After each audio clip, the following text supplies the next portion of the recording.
Welcome to video clip number 1. In this clip, I will be discussing the expectations that interpreters and translators have when they work with speech-language pathologists and audiologists. I will divide my presentation into different segments. First of all, I'm going to give you a little bit of background on interpreting in general. Then I will talk about the different types of interpreting and the different types of translation. And following that, I will talk about the expectations that speech-language pathologists and audiologists have of interpreters and translators. And following that, I will talk about your role as an interpreter in the whole process. And I will finish by talking about what some of the errors are when you do any translation or interpretation. In subsequent videos, you will be seeing the process ongoing. You will see how an interpreter can collaborate with a speech-language pathologist and or audiologist in interviewing a parent or a client. And then you will also see the actual process of assessment. I will be giving you examples on how to work with an interpreter when you have tests available, also how to take a language sample, and I will also talk about how you may assess a child where there are no tests.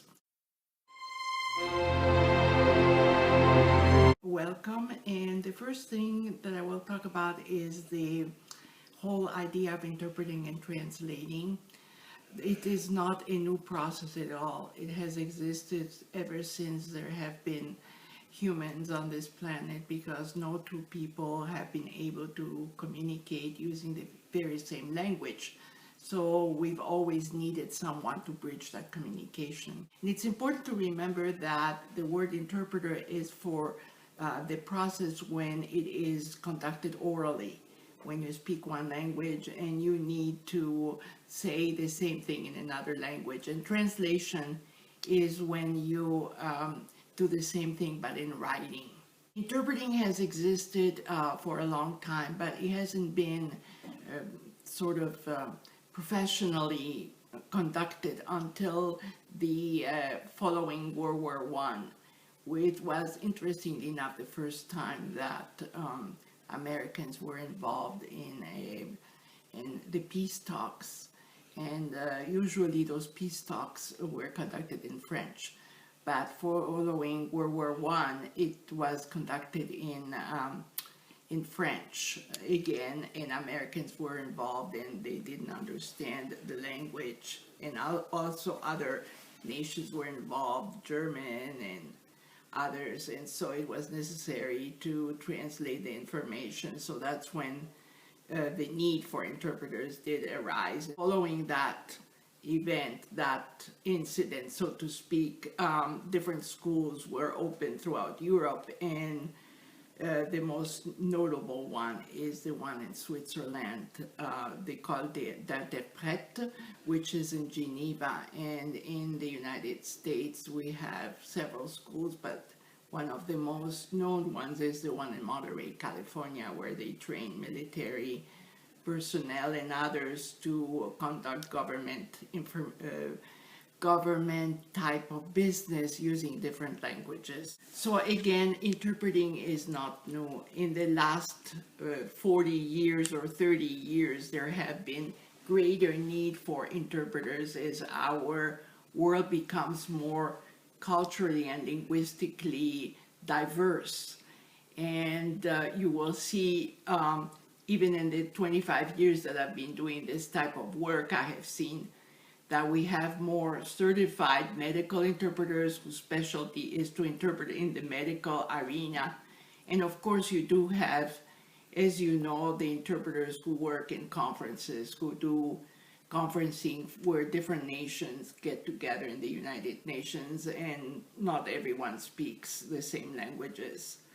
And you also see that there is today certification for those who work in the in the justice, injustice, and in also in interpreting for different lawyers and cases in court interpreters. The reason why we are giving so much emphasis to interpreters and translators in this particular case, which is in working with students who don't speak English as their first language, is because we need to be sure that the children that we assess are having true disabilities and that their problem is not because they have not learned English sufficiently to do well in school. And the information that I'm presenting here is applicable to many other, to any country in the world where you might have children who speak a different language than the language that's spoken in the particular country. So with this background, I want to go on and talk about the types of interpreting. And as an interpreter, you probably know this, but it's important to remember that interpreting, which is again the oral information is translated orally from one language to the other, can be done in different ways. For example, consecutive is the case where you may say one piece of information in one language, and then whatever was said in that language is then again translated orally into the other language. So first you say one piece of message, and that message is again conveyed in the other language. That's sequential.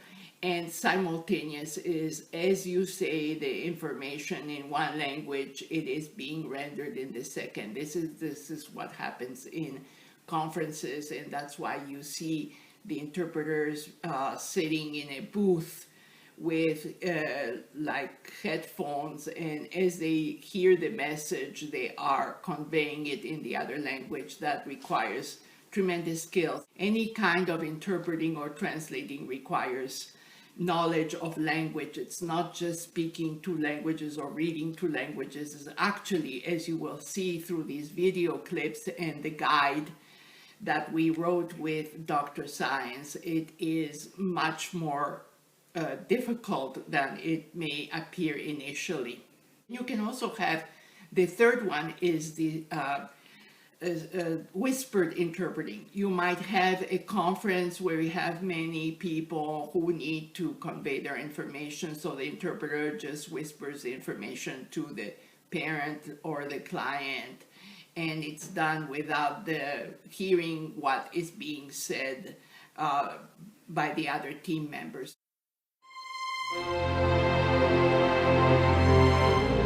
To repeat, there are three types of interpreting. It's sequential, it's consecutive, and it is whispered. So translations can be sight translation. For example, you may be asked during a meeting to look at the document, and as you read the document, let's say in English, you're going to be asked to translate it as you read the document into Spanish.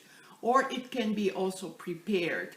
Prepared means that you will get a individual education plan, for example, that's been written in English, and you will be asked to translate that into Spanish or into another language.